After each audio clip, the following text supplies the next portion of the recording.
don't understand the reaction to the movie. And you know, if I could go back in time and talk to the 29-year-old self, I would say two things. One, it ain't gonna get better.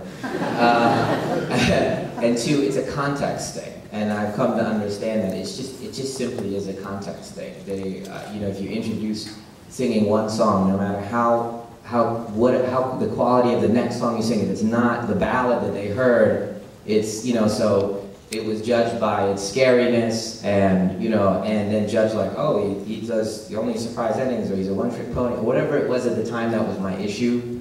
It was so confusing to me because, you know, we had taken, as you just saw, so many cinematic risks with the movie, and everyone involved was kind of feeling like we had done something really special for the ages that people would be watching 10 years from now.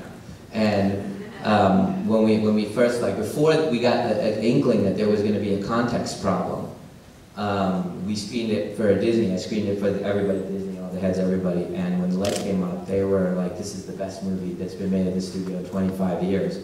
And we really had this feeling of like, you know, peace, like euphoria, like, you know. And then we had the first preview screening, and it was like odd. It was an odd reaction. They didn't get it. They didn't understand the context. I mean, at the time there was no comic book movies, so you gotta remember this. And it's a, you know, it's a drama, basically, about comic books. That tone was very odd for the audience.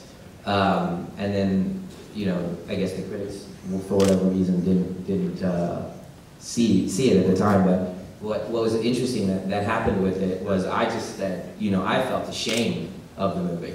I believed everybody, and then I just felt bad about the whole thing and felt lost and all that stuff, and said,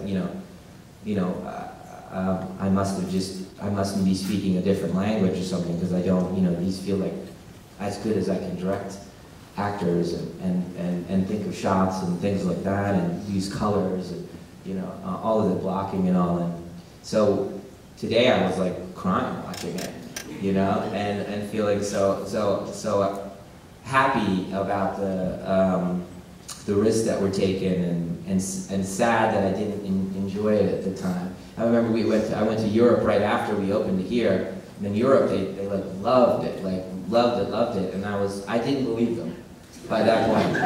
You know, by that point I was damaged goods by then, so I was like, yeah, you're just trying to make me feel good. And you know, so it's one of those things, and I remember literally apologizing to the studio. I'm sorry. Like, you know, I'm like, you know, the classic kind of, you know, Indian kind of, you know, my dad taught me to be responsible and all this stuff. Is I'm like, I'm sorry. I'll do better next time. I literally had that conversation with the studio.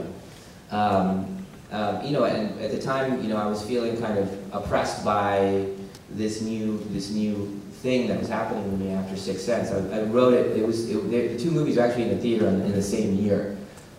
Because Sixth Sense held over for so long, and this opened right away. Because I wanted to make my next movie so fast before they like found out I was a fraud.